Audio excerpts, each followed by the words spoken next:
hacer una escultura es comunicarse. Que el encargo sea hacer una mujer, es que me pidan que hable de las mujeres. Y para mí es complicado porque ¿cómo hablo de algo que no soy? ¿Qué puedo decir de las mujeres? Y de verdad pienso que somos iguales, pero ¿qué nos hace distintos?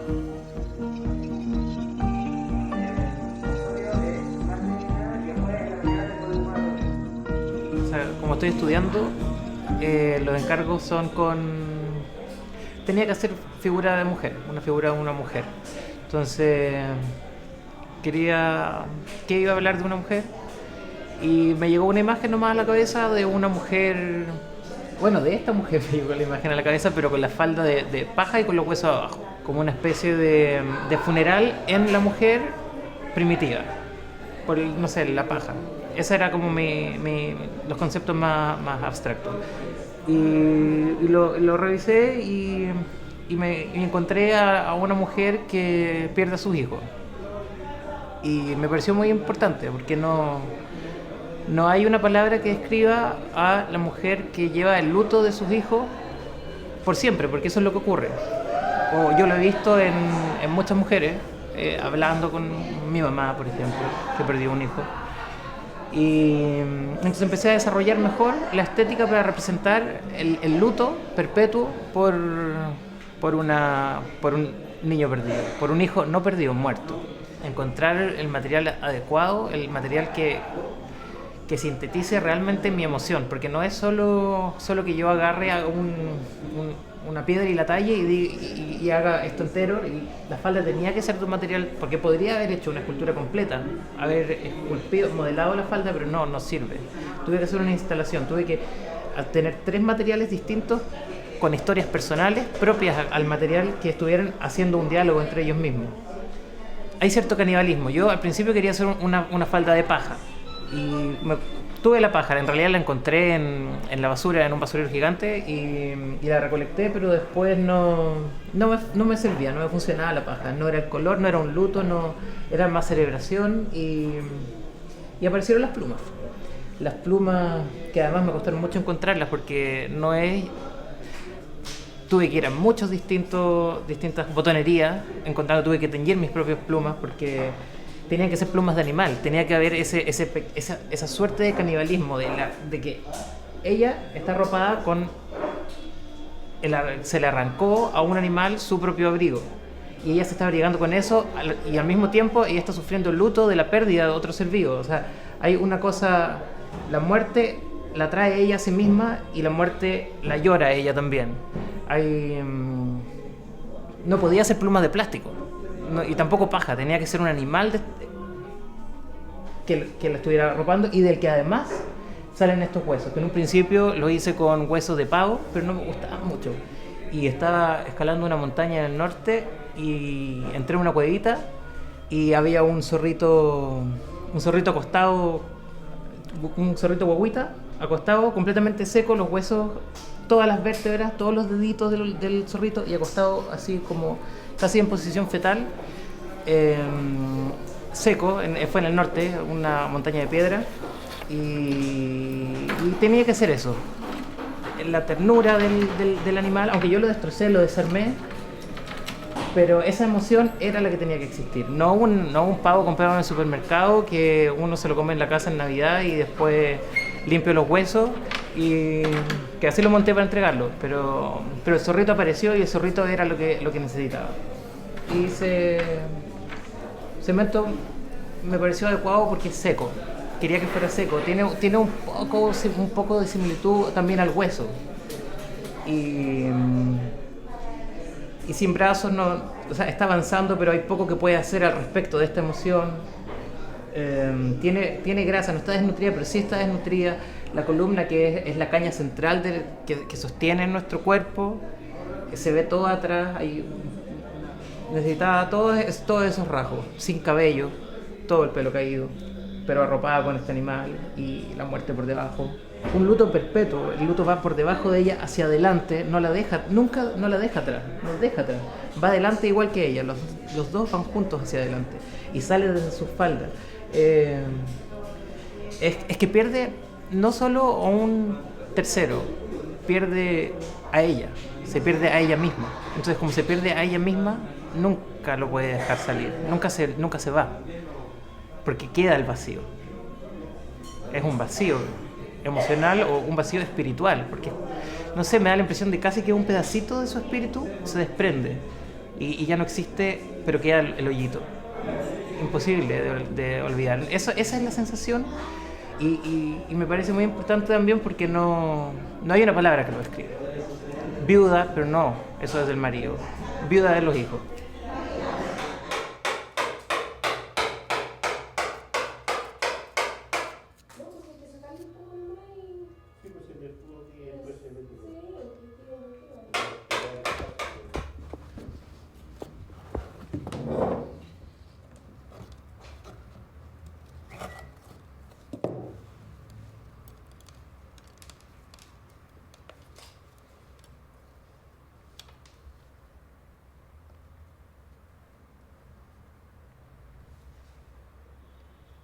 Porque como es tridimensional y los moldes son rígidos,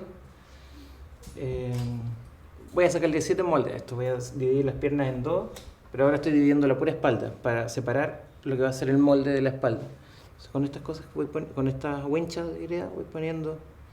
Entonces, después cuando le eche el yeso va a quedar solo este lado, saco las winchas y lo ensamblo con el otro lado. Y aquí voy a seguir esta línea del pelo para que no se me rompa la estética del pelo, que es importante.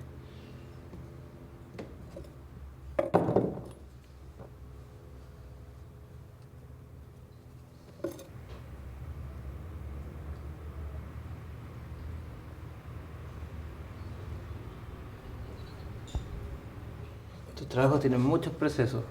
Uno tiene que modelar, tiene que hacer esto, los moldes, después hay que limpiar los moldes, después hay que cargar los moldes por separado e ir juntándolos, hay que coserlos, hay que unirlos por dentro, después hay que romper los moldes para que salgan las piezas de adentro y hay que hacer limpieza de piezas y reconstrucción, no sé, hay que pulir, hay que arreglar algunos detalles, no sé, pues de repente puede quedarte una burbuja o de repente hay algún inconveniente.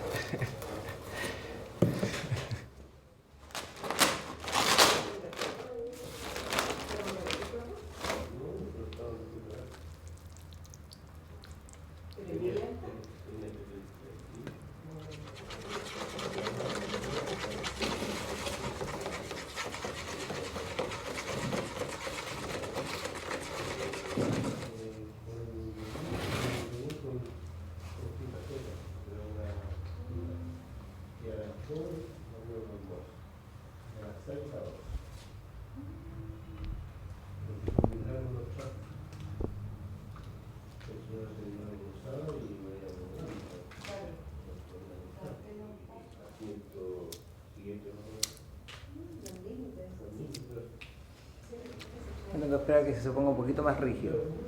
Eso es para marcar la forma, los detalles más finos de la greda.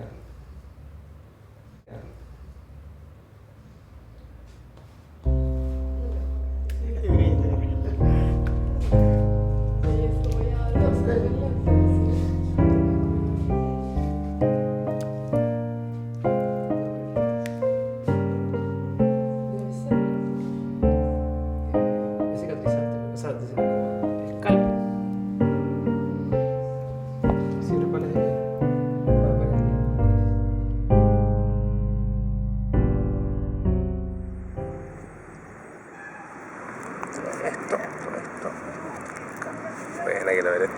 Yo nunca he visto este tipo de trabajo. Como enchulando agua. Lo hace como que fuera tela enyesada.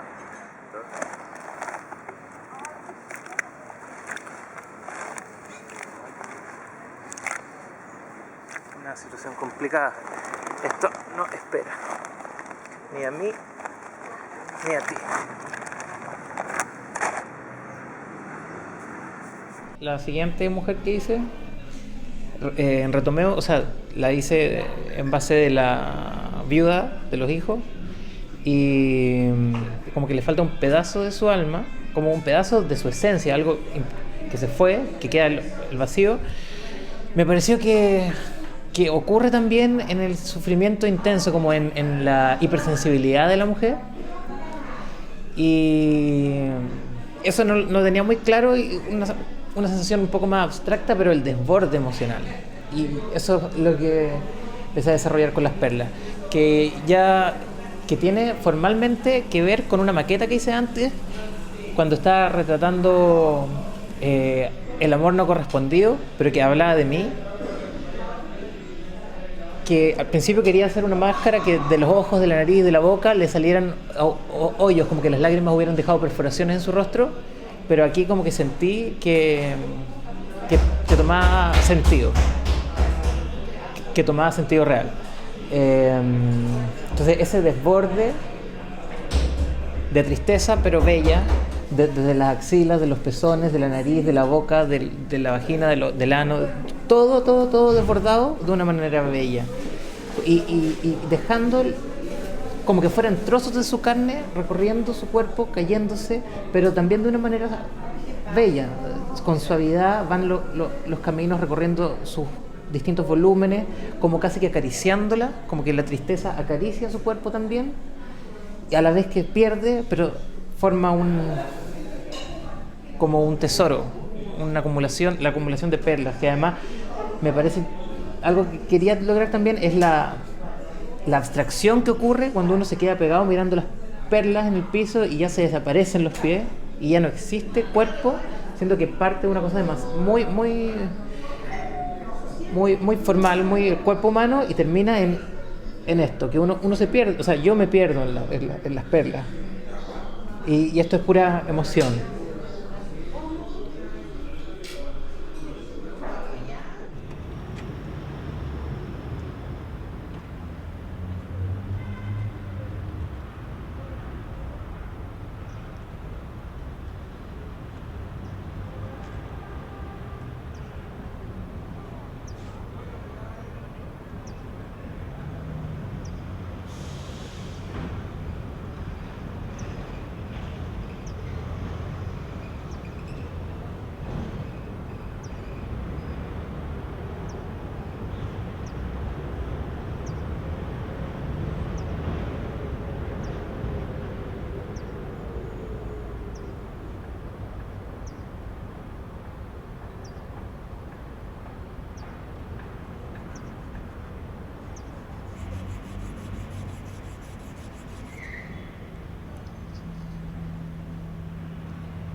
Y entonces la tercera mujer que hice, que ya no tenía que ser una mujer obligatoriamente, pero ya me di cuenta que me faltaba una tercera para cerrar el cuestionamiento o las respuestas que estaba encontrando para entender a los humanos, que son mujeres. Desarrollé a esta mujer que es la fertilidad, empecé a trabajar la fertilidad del lado más importante, que es el lado que lleva a la mujer.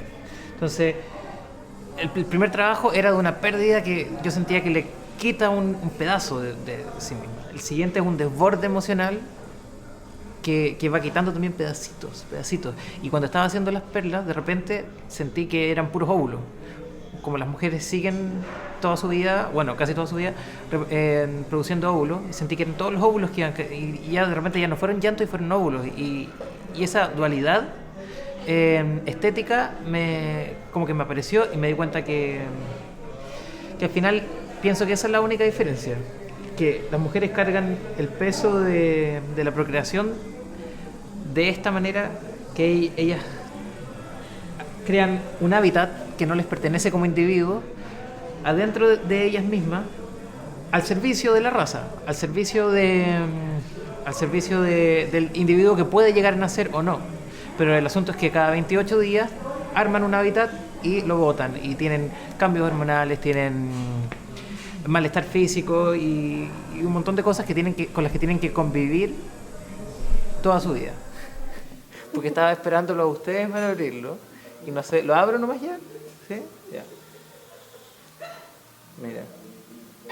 Mira cómo sale.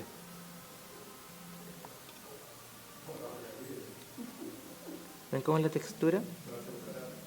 Esta es la textura que necesitaba para hacer el útero. ¿Se fijan? Incluso con todas esas imperfecciones eran parte de lo que yo quería para el trabajo. Esto no, esto lo tengo que cortar. Pero se fijan que esto es un útero, como es de blando, y así rosadito, y esto tiene que ir aquí adentro, pero no tiene luz para mirar para adentro. Pero los ovarios van a ser como esos nidos de pájaro, que hacen nidos de pura paja, redondos, así esféricos. Esos van a ser los ovarios, y van a tener una pequeña luz. Entonces, esto que es sombrío, porque está dentro, va a estar iluminado por los ovarios. Y ella va a estar teniendo la regla, que al final es una especie de, no sé, es lo que entiendo al final de las mujeres. Es lo que hace que sean mujeres. Y no tiene que ver con el genital, tiene que ver con todo este sistema que le pertenece a la raza. Y eso es. Su cuerpo está casi como un fruto maduro, como que exceso de líquido quizás, o falta de energía también. Y va a estar también desbordándose, como el desborde emocional de las perlas, pero aquí va a estar desbordándose porque por el mismo ciclo del hábitat que está generando, y que va a ser la regla, que también es un tema que ha sido más o menos tabú. No sé, no está muy insertado el tema. Las mujeres tienen pudor, y es algo tan natural. Y eso. Y al final entendí, o creo haber entendido, que el origen de todos los patrones que parecen repetirse en las mujeres son fruto del peso de la procreación con que cargan, del tremendo trabajo que tienen que hacer ellas, lo que les toca biológicamente solo a las mujeres.